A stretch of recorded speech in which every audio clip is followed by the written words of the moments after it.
You're listening to Binjang Radio here, Binjang 91.5, and it's time for Tech Talk with Matthew Dickerson.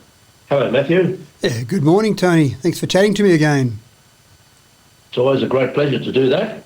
Now, we will cut to the chase this morning. Sure. Do you need a legitimate reason to finish a Zoom meeting early? And sometimes we do, don't we? Sometimes we do need a legitimate reason to finish early, Tony, and it's hard to say, I'm just bored with this meeting, I'm sick of what you people have got to say. Those excuses don't go down so well. But there's a new app, not put out by Zoom, as you can imagine, called Zoom Escaper, and it lets you sabotage your own meeting. It gives you a range of audio problems that then you've got a legitimate reason to leave the meeting. So, for example, there's a crying baby in the background, or the audio is dropping in and out, so you've got to go and fix it up. Or there might be dogs barking, construction zone, a whole range of different distractions. So you then got a legitimate reason, Tony, to say, oh, look, I'd love to stay in this meeting, but unfortunately the baby's crying, or unfortunately I just seem to have been transported into the middle of a construction zone and it's too noisy for me to hear what's going on. I better go and fix that up. So this is a society we've come to now, Tony, where we've got to create excuses to get away from a Zoom meeting. So if you're in a Zoom meeting with Matthew and he finishes early, you can guess that he's using his technology. Using Zoom Escaper, if you hear some crying babies in the background, especially given the fact that all my kids have grown up now, Tony. So if you heard some crying babies in the background, you know that I'm really pushing it to get out of this meeting. I've actually created a baby instead of saying I'm just bored with this meeting. Exactly. Now, Matthew, I know you use Tinder a lot, and but with all the experience you've had with it, and I must say that would be extensive, have you ever wanted to perform a background check on one of your matches? Now, your wife's going to kill me, isn't she? That's right. My now ex-wife. So it is interesting because I must admit I've never used Tinder. I was already married and truly when the time Tinder came out. But the idea of just looking at a random person and going out on a date with them is a little bit scary.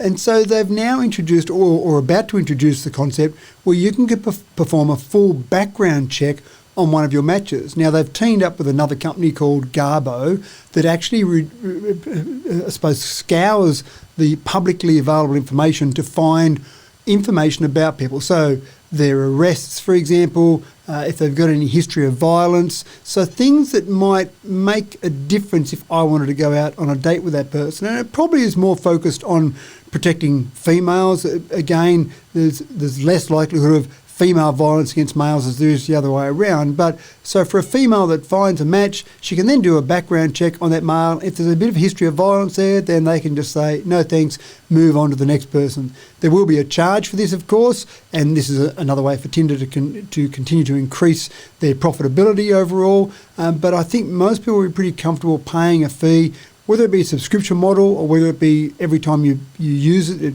charges you some small fee. But I think most people would be happy with that small amount of money paid to just feel a bit more comfortable about the person they're about to go on a date with. What it does do is it excludes things like traffic violations.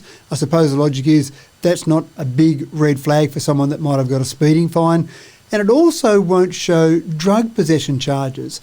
And I'm not quite sure of the logic of that one. Maybe they see that drug possession is not likely to be maybe a large thing. It's not, if you had a drug dealing charge, it would show that, but just being caught with a small bag of marijuana, for example, it won't show that up when you do an actual check. So again, it's looking for things that might be a big red flag for you if you're about to go on a date with someone. Yeah, okay. Now here's one for me, because I actually do share a Netflix account with my daughter. Don't tell anyone, Tony. Actually, I did. I don't do it anymore, but... Well saved. Yeah, and she was in Sydney, and this all may about to come to an end for those people doing that, I guess. We have spoken before, right? Yeah, we have spoken before, Tony, about how many freeloaders we have in this nation. We're a nation of freeloaders. Most people that use things like Netflix... Thanks, Matthew. Thank you for calling me a freeloader. No, I think it's more your daughter, isn't it, being the freeloader of you. Actually, it was the other way around. Oh, was it? I know.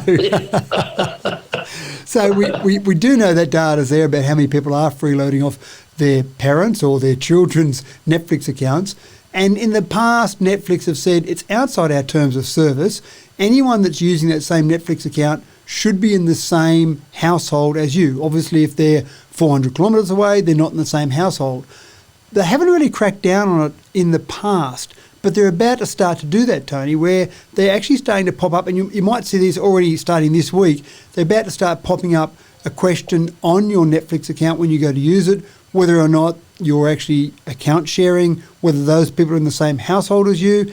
And it's a bit of a warning sign. They'll get to the point eventually where they'll lock you out.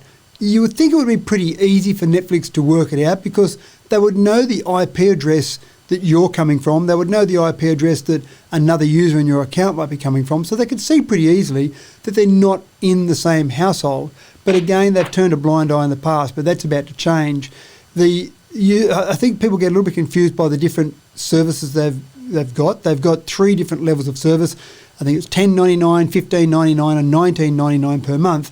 And they allow you to have 1 simultaneous screen, 2 simultaneous screens and 4 simultaneous screens.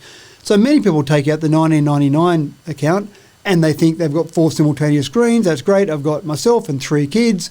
That covers them. But when the kids are in 3 different locations from where you are, that again goes against the terms of service. So keep an eye out for that. At the moment, you can still do it. You answer a question when you first log on, but it will eventually get to the stage where you'll be forced to go and actually create a separate account.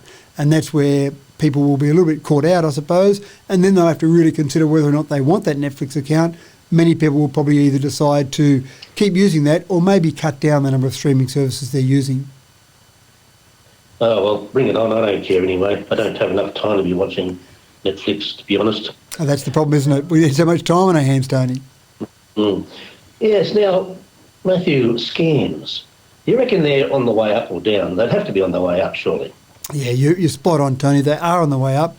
And there's a monthly report put out by the ACCC, and that reveals some interesting data. Almost $21 million, $20.8 million was lost in scams in February alone. But the really concerning one, Tony, is the fact that $1.5 million was lost to ID theft in February, but that is going up quite dramatically. So the ID theft is a really scary one, because when you have your ID stolen, and I've certainly talked to people that have had their ID stolen, getting their ID back is the really difficult part. We mentioned Tinder earlier on. Romance scams have cost $4.1 million. Investment scams are the biggest one, $8.4 million. So there's a whole range of different scams that people are relying on. And interestingly enough, it's not just via the computer that these scams are occurring. We know people get various phone calls from time to time, and either their internet's about to go down or the tax office is onto them or some terrible thing's going to happen that they've got to address. So phone scams, online scams, email scams, social media scams, but even in-person scams, people knocking on your door and actually asking for money or details purporting to be from some other organisation. So it's interesting. What I found absolutely fascinating though, Tony, out of all the data, was the most vulnerable age group was the 45 to 54 age group. I actually would have thought it would have been the slightly older age group who, in my mind, are more trusting of people than maybe some of the younger age groups. But that 45 to 54 age group's the most vulnerable. 2,692 reports alone of scams in that age group in February, costing $5.9 million. Now remember, Tony, these are only the people that report the scams. Many people are too embarrassed to report their scam. Many people don't worry about it because it was only a small amount of money. They might have lost $20 or $30. They figured nothing's going to happen with that, so they don't report it. I don't have an accurate figure in terms of the ratio of reported to unreported, but I guarantee there's a lot more scams that go on that are not reported. Yes, well, you were telling me once how you got caught in a dating scam, I think it was. No, it wasn't me, Tony. It might have been one of the other friends you were talking to. I see. Okay. All right, Matthew. You've been listening to Tech Talk on Binjang 91.5. Stick around this afternoon for our next edition. In the meantime, thank you very much, Matthew.